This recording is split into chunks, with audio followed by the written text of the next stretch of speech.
Sa buwanan na labor force survey na isinasagawa ng Philippine Statistics Authority ngayong panahon ng pandemya, isa sa sinusubaybayan ay ang estado ng mga bukas na oportunidad mula sa iba't ibang industriya.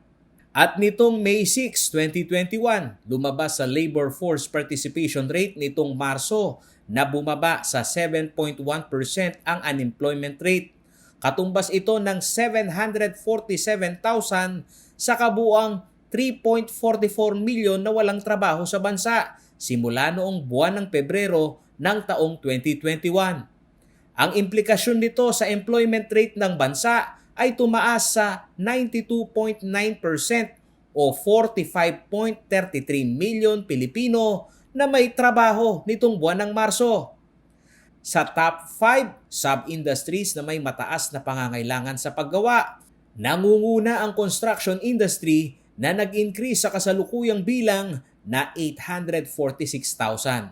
Pumapangalawa ang wholesale and retail trade, repair of motor vehicles and motorcycle na nasa 672,000. Pangatlo ang nasa agriculture and forestry sector na nasa 623,000 at manufacturing na 285,000. Sa kabilang banda, ang mga pangunahing industriya o hanap buhay sa bansa na patuloy na apektado ng pandemya o walang bukas na oportunidad ay ang edukasyon at transportation and storage.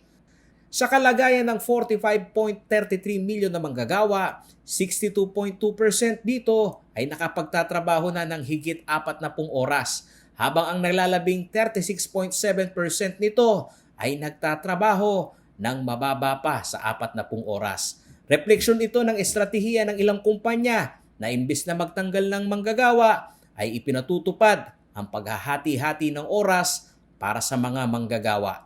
Paolo G. Santos, CLTV News.